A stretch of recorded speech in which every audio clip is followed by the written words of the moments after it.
तो दोस्तों मैं हूं प्रदीप कुमार। आप देख रहे हैं डिजिटल मार्केट। वीडियो शुरू करने से पहले बता दूं, ये वीडियो एक एजुकेशनल पर्पज़ के लिए है। अगर आप स्टॉक मार्केट में कोई भी फाइनेंशियल इन्वेस्टमेंट करते हो तो अपने फाइनेंशियल एडवाइजर से सलाह ज़रूर लें या फिर अपनी सोच समझ के साथ ही स्टॉक मार्केट में इन्वेस्टमेंट करें। अगर आपको स्टॉक मार्केट में कोई भी फाइनेंशियल लॉस होता है तो उसके लिए ये वीडियो रिस्पॉन्सिबल नहीं रहेगी। तो चलो दोस्तों वीडियो शुरू करते हैं। दोस्तों आज हम बात करने वाले हैं एनएलसी इंडिया स्टॉक के बारे में। देखा जाए तो स्टॉक के बारे में दो ऐसी इंपॉर्टेंट चीज़ बताने वाला हूँ। अगर वो दो चीज़ें आप किसी भी स्टॉक के बारे में बारीकी से जान जाते हो तो समझ लो आपने उस स्टॉक के बारे में 60 से लेके 80% तक जो डीप फंडामेंटल एनालिसिस है वो मात्र चंद मिनट की वीडियो में कर डाली। ये दोनों चीज़ें हर एक स्टॉक के ऊपर एप्लीकेबल होती है। अगर हर एक स्टॉक के बारे में अगर आप ये दो चीज़ें किसी भी स्टॉक में इन्वेस्टमेंट करने से पहले आपको ये दो चीज़ें काफ़ी ज़्यादा मैंडेटरी होती है चेक करना, जिससे आप एक प्रॉपर डिसीजन ले सकते हो कि भाई आपको स्टॉक में ट्रेड करना चाहिए या फिर नहीं करना चाहिए। ये सारी चीज़ें आपको इन दो पॉइंट के बेस पे क्लियर हो जाती है। एक एग्जांपल के तौर पे समझते हैं, जब आप किसी भी बैंक में जाते हो, वहाँ पे कोई भी इन्वेस्टमेंट करते हो, वहाँ पे कोई भी एफडी लेते हो या फिर वहाँ पे कोई भी म्यूचुअल फंड या फिर बॉन्ड वगैरह लेते हो, तो जाहिर सी बात है आप बैंक से एक सवाल हमेशा करते हो कि भैया जहाँ पे हम इन्वेस्टमेंट कर रहे हैं आखिर यहाँ पे कितने टाइम ड्यूरेशन की होल्डिंग करने पे आखिर हमें इस इन्वेस्टमेंट से कितनी मैच्योरिटी मिलेगी। लेकिन अगर हम स्टॉक मार्केट के केस में देखते हैं तो हम ये सारी चीज़ें इग्नोर कर देते हैं। हम स्टॉक के बेसिक फंडामेंटल देखते हैं और स्टॉक के अंदर एक बड़ा ट्रेड उठा लेते हैं। जब हम स्टॉक में इन्वेस्टमेंट कर देते हैं तो काफ़ी ज़्यादा सवालों के घेरे हमारे सामने आके खड़े हो जाते हैं कि भाई क्या हमें स्टॉक में इन्वेस्टमेंट करना चाहिए था या नहीं करना चाहिए था। स्टॉक में कोई बड़ी गिरावट तो नहीं होगी, आखिर यहाँ पे रिटर्न मिलेगा तो कितना मिलेगा, कितने टाइम ड्यूरेशन में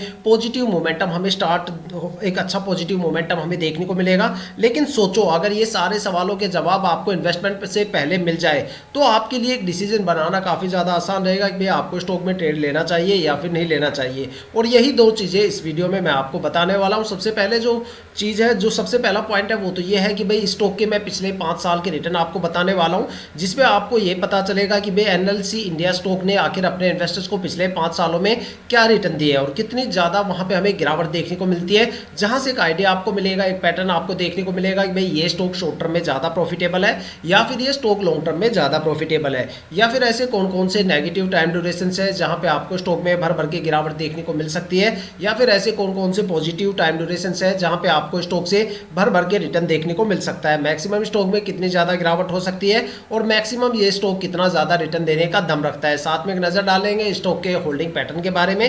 कुछ बारीकियां हैं जो मैं आपके साथ शेयर करूंगा होल्डिंग पैटर्न को लेके। साथ में एक निष्कर्ष तक पहुंचने की कोशिश करेंगे कि क्या हमें स्टॉक में ट्रेड करना चाहिए या फिर नहीं करना चाहिए। आपके काफ़ी ज़्यादा सवालों के जवाब इस वीडियो में छुपे हुए हैं। वीडियो को पूरा जरूर देखिएगा कि आई होप कि यहाँ से आपको काफ़ी ज़्यादा वैल्यूएबल इन्फॉर्मेशन देखने और सुनने को मिलने वाली है। तो चलो दोस्तों वीडियो शुरू करते हैं। दोस्तों अगर बात करें एनएलसी इंडिया स्टॉक के पिछले 5 साल के रिटर्न के बारे में, तो देखते हैं स्टॉक ने अपने इन्वेस्टर्स को पिछले 5 सालों में शॉर्ट टर्म और लॉन्ग टर्म में आखिर कितने कितने टाइम ड्यूरेशन की होल्डिंग करने पर आखिर यहाँ पे कितना रिटर्न दिया और कितनी ज़्यादा हमें स्टॉक में गिरावट देखने को मिलती है। अगर बात करें शॉर्ट टर्म को लेकर तो देखते हैं ये स्टॉक शॉर्ट टर्म में कितना ज़्यादा प्रॉफिटेबल है और कितनी ज़्यादा यहाँ पे हमें गिरावट देखने को मिलती है। अगर शॉर्ट टर्म में यहाँ पे 1 वीक की होल्डिंग की बात करें तो 1 वीक में स्टॉक में करीब 1% से ज़्यादा की गिरावट हमें देखने को मिलती है। और अगर स्टॉक में 1 महीने की होल्डिंग की बात करें तो 1 महीने में स्टॉक में करीब 13% से ज़्यादा की गिरावट दर्ज हुई है। अगर स्टॉक में 3 महीने की होल्डिंग की बात करें तो 3 महीने में स्टॉक ने करीब 15.5% से ज़्यादा की गिरावट दर्ज की है। और अगर स्टॉक में 6 महीने की होल्डिंग की बात करें तो 6 महीने में स्टॉक ने करीब 22% से ज़्यादा की गिरावट यहाँ पे दर्ज की है। अगर स्टॉक में 9 मंथ की होल्डिंग की बात करें तो 9 महीने में स्टॉक ने करीब 3.5% से ज़्यादा की गिरावट यहाँ पे दर्ज की है। अब बात करने वाले हैं ये स्टॉक लॉन्ग टर्म में कितना ज़्यादा प्रॉफिटेबल रहा और कितनी ज़्यादा यहाँ पे हमें गिरावट देखने को मिलती है। अगर बात करें लॉन्ग टर्म में 1 ईयर की होल्डिंग की तो 1 साल में स्टॉक ने करीब 2.25% से ज़्यादा की गिरावट यहाँ पे दर्ज की है। अगर स्टॉक में 2 साल की होल्डिंग की बात करें तो 2 साल में स्टॉक ने करीब 164% से ज़्यादा का रिटर्न दिया है। देखा जाए तो 2 साल में स्टॉक ने अपने इन्वेस्टर्स का पैसा करीब 1.5 गुना से ज़्यादा करके दिया है। अगर स्टॉक में 3 साल की होल्डिंग की बात करें तो 3 साल में स्टॉक ने करीब 186% से ज़्यादा का रिटर्न दिया है। देखा जाए तो 3 साल में भी स्टॉक ने अपने इन्वेस्टर्स का पैसा करीब 1.5 गुना से ज़्यादा करके दिया है। और अगर स्टॉक में 4 साल की होल्डिंग की बात करें तो 4 साल में स्टॉक ने करीब 260% से ज़्यादा का रिटर्न दिया है। अगर देखा जाए तो 4 साल में स्टॉक ने अपने इन्वेस्टर्स का पैसा करीब 2.5 गुना से ज़्यादा करके दिया है। अगर स्टॉक में 5 साल की होल्डिंग की बात करें तो 5 साल में स्टॉक ने करीब अपने इन्वेस्टर्स का पैसा करीब 2.5 गुना से ज़्यादा करके दिया है। 276% से ज़्यादा का रिटर्न स्टॉक ने यहाँ पे 5 साल में दिया है। अगर एक कंक्लूजन निकाल के देखा जाए तो ये स्टॉक शॉर्ट शॉर्ट टर्म में बिल्कुल भी प्रॉफिटेबल नहीं है और लॉन्ग टर्म में ये स्टॉक काफ़ी ज़्यादा प्रॉफिटेबल है। अगर लॉन्ग टर्म के सबसे बेस्ट टाइम ड्यूरेशन की बात करें तो यहाँ पे बेस्ट टाइम ड्यूरेशन यहाँ पे 4 साल का टाइम ड्यूरेशन है, जहाँ पे स्टॉक ने करीब 260% से ज़्यादा का रिटर्न दिया है। देखा जाए तो 5 साल का जो टाइम ड्यूरेशन है वो भी यहाँ पे काफ़ी ज़्यादा यहाँ पे पॉजिटिव है, साथ में एक अच्छा खासा रिटर्न भी यहाँ पे देखने को मिलता है। लेकिन यहाँ पे गैप आ जाता है 1 ईयर्स का, और 1 ईयर्स के अंदर आपको यहाँ पे काफ़ी ज़्यादा टाइम ड्यूरेशन हो जाता है। तो यहाँ पे 4 साल और 5 साल दोनों ही टाइम ड्यूरेशन काफ़ी बेस्ट टाइम ड्यूरेशन है, जहाँ पे आपको स्टॉक से एक अच्छा खासा रिटर्न देखने को मिल सकता है। देखा जाए तो आप स्टॉक में जितने लंबे टाइम ड्यूरेशन के लिए होल्ड करोगे उतना अच्छा खासा रिटर्न आपको स्टॉक में देखने को मिलेगा।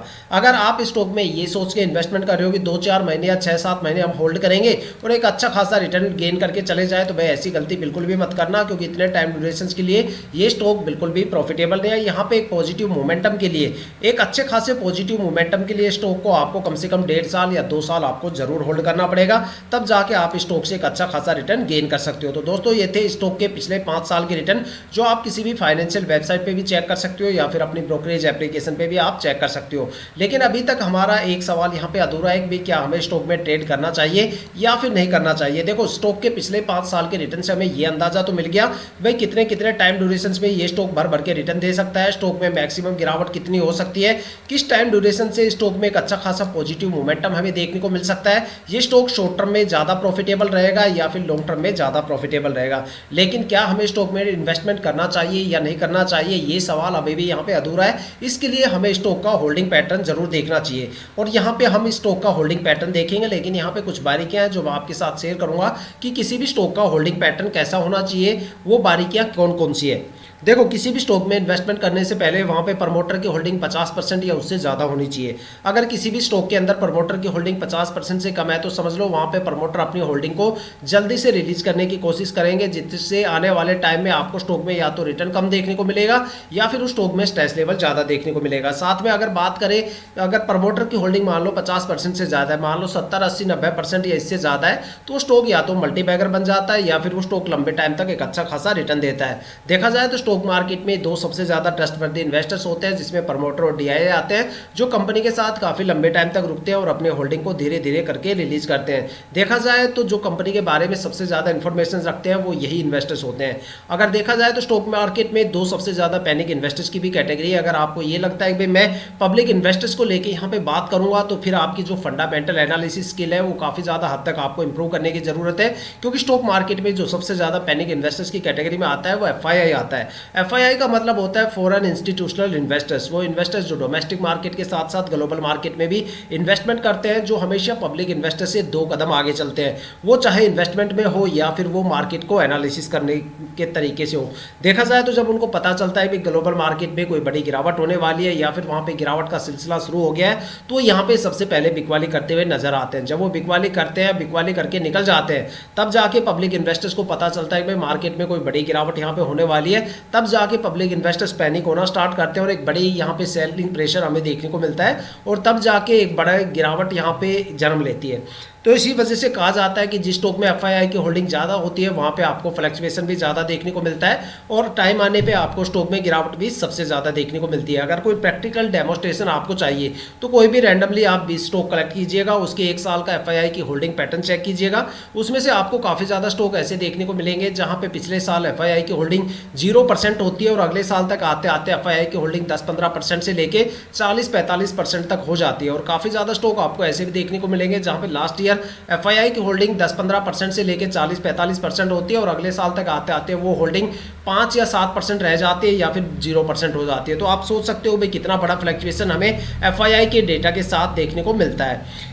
इसीलिए हमेशा कहा जाता है कि किसी भी स्टॉक में इन्वेस्टमेंट करने से पहले वहाँ पे प्रमोटर की होल्डिंग ज़्यादा से ज़्यादा होनी चाहिए और एफआईआई की होल्डिंग कम से कम होनी चाहिए। उस स्टॉक से आप मार्केट से एक अच्छा खासा प्रॉफिट गेन कर सकते हो। तो दोस्तों अब चेक करते हैं स्टॉक का जो होल्डिंग पैटर्न है वो कैसा है, आखिर स्टॉक के होल्डिंग पैटर्न के पिटारे से आखिर क्या निकल के आता है। अगर यहाँ पे प्रमोटर की होल्डिंग की बात करें तो प्रमोटर की होल्डिंग पिछले साल यहाँ पे 79.20% थी, जो इस साल घट के 72.20% हो गई है। तो देखा जाए तो यहाँ पे हमारे 2 पॉइंट क्लियर हो जाते हैं। सबसे पहला पॉइंट की प्रमोटर की होल्डिंग लगातार यहाँ पे 50% से ज़्यादा है, और दूसरा कि भाई यहाँ पे प्रमोटर की होल्डिंग में एक बड़ी गिरावट हमें देखने को मिल रही है ईयर टू ईयर। अगर यहाँ पे दूसरे सबसे ज़्यादा ट्रस्टवर्दी इन्वेस्टर्स DII की होल्डिंग की बात करें तो DII की होल्डिंग पिछले साल 7.30% थी, जो इस साल बढ़ के 14.46% हो गई। तो यहाँ पे एक सबसे बड़ा पॉजिटिव पॉइंट देखने को मिलता है कि जो दूसरा सबसे ज़्यादा ट्रस्टवर्दी इन्वेस्टर्स होता है वहाँ पे उनकी जो होल्डिंग है वो लगातार एक बड़ा उछाल हमें उसकी होल्डिंग में देखने को मिलता है। अगर स्टॉक मार्केट में दो सबसे ज़्यादा पैनिक इन्वेस्टर्स जो है अगर उनकी होल्डिंग की बात करें तो अगर FII की होल्डिंग की बात करें तो FII की होल्डिंग पिछले साल 0% थी, जो इस साल बढ़ के 2.86% के करीब हो गई है। देखा जाए तो 2.5% से ज़्यादा की यहाँ पे FII की होल्डिंग अचानक से हो गई। देखा जाए तो FII की होल्डिंग का रेशियो अभी भी काफ़ी ज़्यादा कम है, तो यहाँ पे अभी भी काफ़ी कम हमें फ्लक्चुएशन देखने को मिलने वाला है। और अगर पब्लिक इन्वेस्टर्स की होल्डिंग की बात करें तो पिछले साल FII पब्लिक इन्वेस्टर्स की जो होल्डिंग थी वो 5.47% थी, जो इस साल घट के 5.30% हो गई है। तो देखा जाए तो एक माइनर सा इंक्रीमेंट हमें माइनर सा डिक्रीमेंट हमें पब्लिक इन्वेस्टर्स की होल्डिंग में देखने को मिलता है। एक हल्की सी गिरावट यहाँ पे पब्लिक इन्वेस्टर्स होल्डिंग में देखने को मिलती है। अगर यहाँ पे प्लस पॉइंट की बात करें तो प्लस पॉइंट सबसे पहला ये है कि प्रमोटर की होल्डिंग 50% से ज़्यादा है। दूसरा कि भाई यहाँ पे जो DII की होल्डिंग है वो भी एक अच्छी खासी मेंटेन यहाँ पे एक स्कोर मेंटेन करके चल रहा है। एक अच्छा खासा यहाँ पे रिकॉर्ड हमें देखने को मिल रहा है, एक अच्छा खासा इजाफा हमें DII की होल्डिंग में देखने को मिल रहा है। और तीसरा जो सबसे पॉजिटिव पॉइंट है कि भाई FII की होल्डिंग का जो डेटा है वो भी काफ़ी सही रेशियो के अंदर है। और अगर बात करें एक नेगेटिव पॉइंट की तो नेगेटिव पॉइंट ये है कि भाई प्रमोटर यहाँ पे लगातार अपनी होल्डिंग को कम कर रहे हैं। और यहाँ पे अगर पब्लिक इन्वेस्टर्स की बात करें तो उसमें भी एक हल्की सी गिरावट हमें देखने को मिलती है। लेकिन एक ऐसी चीज़ मैं आपको स्टॉक में बताने वाला हूँ जो आपको कम से कम 50 स्टॉक में से कोई एक या दो स्टॉक में आपको देखने को मिलती है, वो है गवर्नमेंट होल्डिंग। देखो गवर्नमेंट होल्डिंग आपको उसी स्टॉक में देखने को मिलेंगी जो सबसे ज़्यादा ट्रस्टवर्दी स्टॉक्स होते हैं। और यहाँ पे जो गवर्नमेंट होल्डिंग पिछले साल थी 4.31% और इस साल भी 4.31% है। देखा जाए तो क्वार्टर टू क्वार्टर हमें कोई भी चेंजेस देखने को नहीं मिल रहा गवर्नमेंट होल्डिंग के अंदर। तो यहाँ पे अगर किसी भी स्टॉक में गवर्नमेंट होल्डिंग होती है तो वहाँ पे एक सिंबल हमें मिल जाता है, एक पॉइंट हमें देखने को मिल जाता है कि भाई ये स्टॉक काफ़ी ज़्यादा ट्रस्टेबल स्टॉक है। बहुत ही कम स्टॉक में आपको गवर्नमेंट होल्डिंग देखने को मिलेगी। आप रैंडमली कोई भी 30-40 स्टॉक उठाना, आपको उसमें से एक या दो स्टॉक देखने को मिलेंगे जहाँ पे गवर्नमेंट होल्डिंग आपको देखने को मिलेगी। नहीं, आपको बहुत ही कम स्टॉक में गवर्नमेंट होल्डिंग देखने को मिलती है। तो दोस्तों ये थे स्टॉक के पिछले 5 साल के रिटर्न जो मैंने आपके सामने रखे। साथ में यहाँ पे होल्डिंग पैटर्न की कुछ बारीकियाँ थी जो मैंने आपको समझाई। साथ में होल्डिंग पैटर्न का जो डेटा है वो आपके सामने है। अब डिसीजन आपको लेना है कि भाई आपको स्टॉक में ट्रेड करना चाहिए या फिर नहीं करना चाहिए। अपनी जो महत्वपूर्ण जो आपकी कीमती राय है वो हमें कमेंट करके ज़रूर बताइएगा, ताकि जितने भी नए इन्वेस्टर्स यहाँ पे आते हैं उनको यहाँ पे डिसीजन बनाने में काफ़ी ज़्यादा हेल्प मिले।